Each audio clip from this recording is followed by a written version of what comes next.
السلام عليكم ورحمة الله وبركاته. الحمد لله رب العالمين، الصلاة والسلام على أشرف المرسلين وعلى آله وأصحابه وأزواجه وذرياته وأهل بيته أجمعين. சங்கைக்கும் மேன்மைக்கும் உரிய பெரியோர்களே, சகோதரர்களே, எல்லாம் வல்ல அல்லாஹ் ஜல்ல ஜலாலுஹு நாம் செய்யக்கூடிய எல்லா நற்காரியங்களையும் முகஸ்துதியின்றி இஹ்லாஸான முறையில் இறைவனுக்காக மட்டுமே செய்யப்பட்ட நல்வணக்கங்களில் வணக்கங்களை அல்லாஹ் அங்கீகரித்துக் கொள்வாராக. நாம் செய்யக்கூடிய வியாபாரங்களிலும் தொழில்துறைகளிலும் நஷ்டம் இல்லாத ஹலாலான முறையில் நிரம்ப லாபத்தை பெற்று அந்த லாபகரமான வாழ்க்கை கொண்டு தம் தேவைகளையும் தேவை உடையவர்களின் தேவைகளும் நிறைவேற்றக்கூடிய நல்ல பொருளாதாரத்தையும் உள்ள விசாலத்தையும் வந்தால் அனைவர்களுக்கும் வழங்கி வருவானாக. கஞ்சத்தனம் என்கிற தீய பண்பை விட்டு அல்லாஹ் நம்மை பாதுகாத்துக் கொள்வானாக. நம்மை இந்த உலகத்தில் வாழ வைக்கும் காலம் எல்லாம் நோயினுடைய ஆரோக்கியத்தோடு அல்லாஹ் நம்மை வாழச் செய்வானாக. அந்த ஆரோக்கியமான வாழ்க்கை கொண்டு அல்லாஹ் ரசூலை நெருங்கக்கூடிய அனைத்து நல்லவர்களையும் புரியக்கூடிய நல்ல முத்தகின்களின் கூட்டத்தில் அல்லாஹ் நம்மை ஆக்கி அருள்வானாக. திடீர் மரணங்கள் விட்டும் தீய மரணங்களை விட்டும் நம்மையும் நம் குடும்பத்தையும் நம் சமூகத்தையும் அல்லாஹ் முழுமையான முறையில் பாதுகாத்துக் கொள்வானாக. மருத்துவமனையில் செலவினங்களை விட்டும் வேதனைகளை விட்டும் அல்லாஹ் நம்மை காத்தருவானாக. நம்மில் யாரெல்லாம் நோயால் பாதிக்கப்பட்டு வீடே கதி என்றும் ஆஸ்பத்திரியை கதி என்றும் அல்லல் பட்டும் அவதியற்றும் இருக்கிறார் அத்தனை மக்களுக்கும் வெகு விரைவில் நோயை போக்கி ஒரு ஆரோக்கியத்தை வழங்கி அவர்களை கொண்டு அவர் குடும்பத்திற்கும் சமூகத்திற்கும் நல்ல பணம் தரக்கூடிய மக்களாக ஆக்கி அருள்வானாக.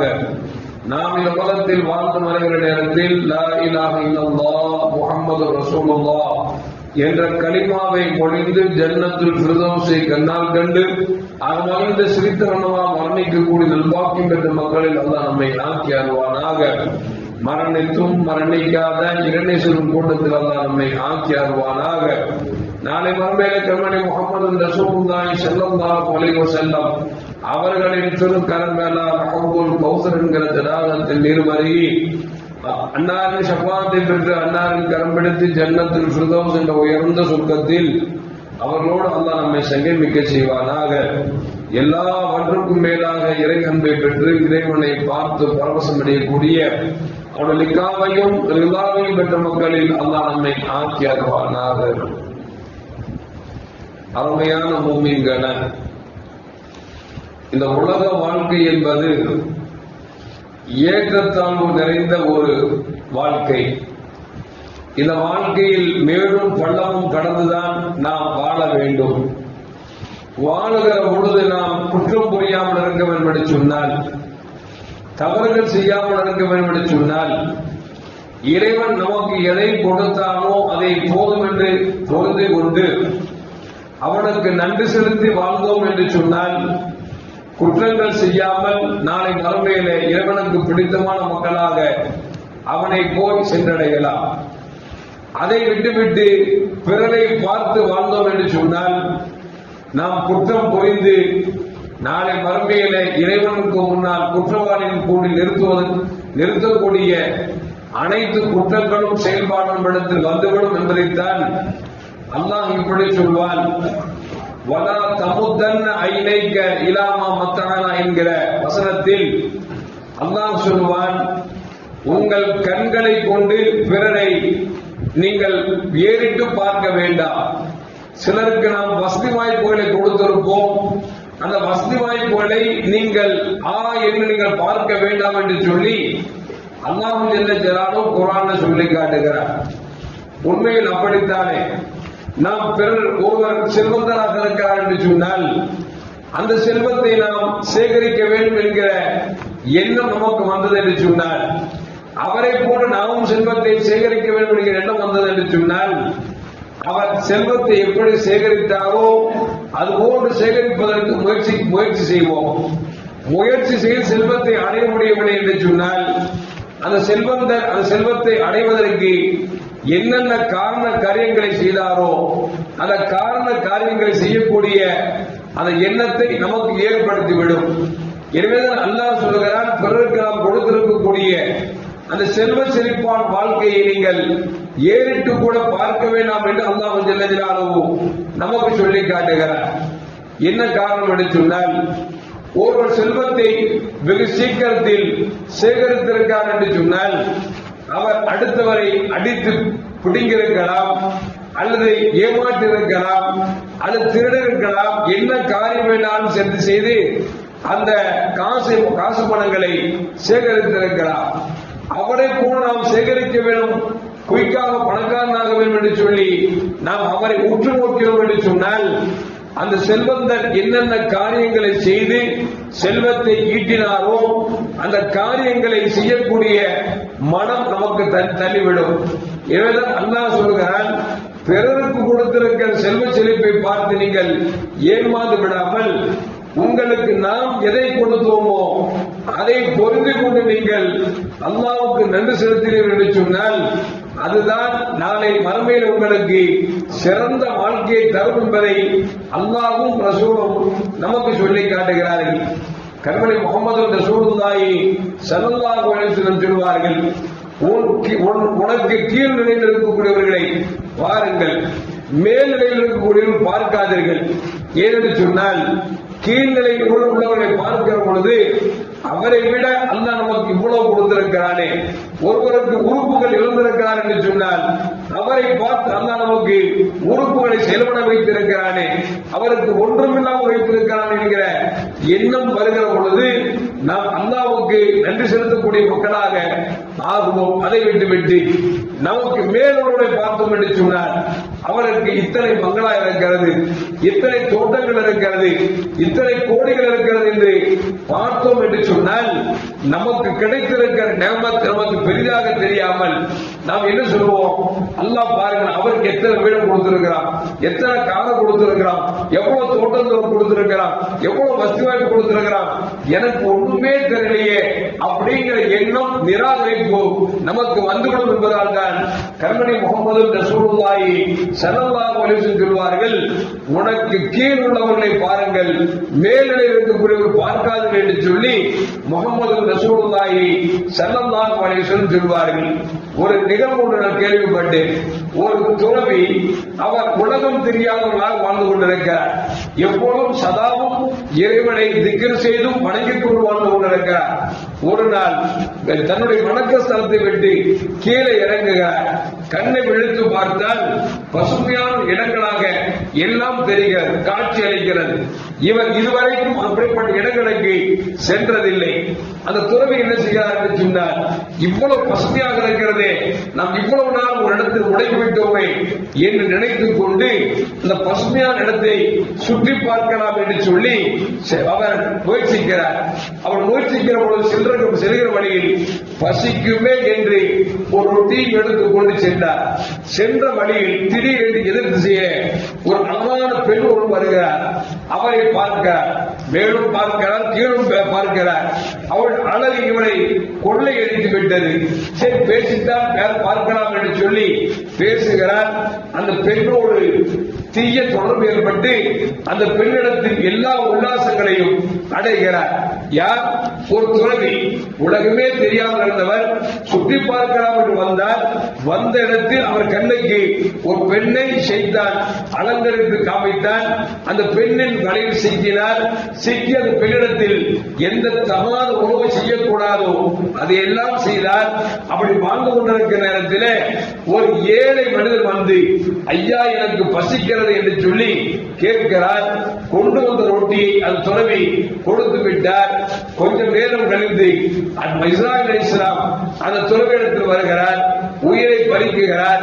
அப்பொழுது பறித்து அவர் நரகத்திற்கு அனுப்பப்படுகிற நேரத்தில் அல்லாஹ் சொல்லுகிறான், அவருக்கு சொர்க்கத்திற்கு அனுப்புங்கள். என்ன காரணம்? அவர் இந்த உலகத்தில் செய்த எல்லா அமல்களும் அந்த பெண்ணிடத்தில் தவறான செயல்காரணம் காரணமாக அழிக்கப்பட்டு விட்டது. ஒரு ஏழைக்கு ஒரே ஒரு ரொட்டி கொடுத்தார் அல்லவா, அதனால் அந்த ஒரு தர்மத்தின் காரணமாக அவருக்கு சொர்க்கத்திற்கு அனுப்புங்கள் என்று சொல்லி மலக்கிடத்தில் சொன்னார் என்கிற ஒரு நிகழ்வு ஒன்றை கேள்விப்பட்டேன். எதற்கு சொல்வார் என்று சொன்னார், அருமையான மக்களே, நாம் இருக்க வேண்டிய இடத்தில் இருந்து விட்டோம் என்று சொன்னால் குற்றங்கள் புரியாமல் நம்மை பாதுகாத்துக் கொள்ளலாம். நாம் இருக்க வேண்டிய இடத்தை விட்டுவிட்டு நம்முடைய பார்வைகளை அங்கும் இங்கும் செலுத்தினோம் என்று சொன்னால் அது தவறான செயல்பாடுகளில் நம்மை ஈடுபடுத்திவிடும். நாம் எல்லாம் கேள்விப்பட்டிருப்போம், மூசா அலைஹிஸ்ஸலாம் அல்லாஹ்வோடு பேசியவர். அவரிடத்தில் ஒரு வந்த மூசா அலைஹிஸ்ஸலாம் அவர்களே, நீங்கள் தான் அல்லாஹ்விடத்தில் அப்பப்போது பேசுகிறீர்களே, அப்படி என்று சொன்னால் வறுமையில் உழந்து கொண்டிருக்கிறேன், வறுமையில் வாடிக்கொண்டிருக்கிறேன், நான் செல்வந்தராக மாற வேண்டும் என்று சொல்லி எனக்காக துஆ செய்யுங்கள் என்று சொல்லி மூசா அலைஹிஸ்ஸலாம் இடத்திலே அந்த ஏழை கேட்கிறார். மூசா அலைஹிஸ்ஸலாம் சொன்னார்கள், உன் நிலை உனக்கு தெரியாது, உன் நிலை மாறினால் என்ன ஆகும் என்று உனக்கு தெரியாது, ஆனால் படைத்த ரப்புக்கு உன் நிலை மாறினால் என்ன ஆகும் என்று தெரிந்ததால்தான் உன்னை வைக்க வேண்டிய இடத்தில் வைத்திருக்கிறான், ஆசைப்படாதே என்று சொல்கிறார்கள். அவர் விட்டபாடில்லை, ஒரு நாள் அல்ல பல நாட்கள் திரும்ப திரும்ப மூசாவே துஆ செய்யுங்கள், துஆ செய்யுங்கள் என்று கேட்கிறார். மூசா அலைஹிஸ்ஸலாம் கரமேந்தினார்கள். ரப்பே, நீ கனியாக இருக்கிறாய், நீ தான் பணக்காரனாக இருக்கிறாய், செல்வந்தனாக இருக்கிறாய், ஏழை அல்லல்பட்டுக் கொண்டிருக்கிறார், அவனை செல்வந்தனாக்கு என்று சொல்லி மூசா அலைஹிஸ்ஸலாம் இறைவனிடத்தில் கையேந்தினார்கள். அல்லாஹ் மூசா அலைஹிஸ்ஸலாம் துஆவை ஏற்று செல்வத்தை அல்லாஹ் அவருக்கு கொடுத்தார். செல்வம் வந்தால் என்ன ஆகும், கண்ணு மூக்கு தெரியாது என்று சொல்வார்களா, அந்த செல்வத்தை கொண்டு தவறான செயல்பாடுகளில் தன்னை எப்படியெல்லாம் ஈடுபடுத்த முடியுமோ அப்படியெல்லாம் ஈடுபடுத்தி அன்றைய அரசாங்கம் இவன் குற்றவாளி என்று சொல்லி நிறுவனத்தி அவனை மண்ணை சுமந்து ஒரு பள்ளத்தில் போட வேண்டும் என்று சொல்லி அவனுக்கு தண்டனை கொடுக்கப்பட்டது. மூசா அலைஹிஸ்ஸலாம் வேறொரு நாள் வருகிறார்கள். பார்த்தால் ஒரு மனிதன் தன் தலையிலே மண்ணை அள்ளிக் கொண்டு அழுக்கும் பரட்டையுமாக தூக்கி சுமந்து கொண்டிருக்கிறார், கஷ்டப்பட்டுக் கொண்டிருக்கிறார். பார்த்தால் உன்னிடத்தில் பேசியவர் போட்டு தெரிகிறது என்று சொல்லி அவனிடத்தில் போய் கேட்டார்கள், எப்பா என்னிடத்தில் துஆ செய்ய சொன்னாயே அந்த மனிதன் தான் நீ என்று கேட்கிற பொழுது அவன் சொன்னான், ஆமாம் என்று சொன்னான்.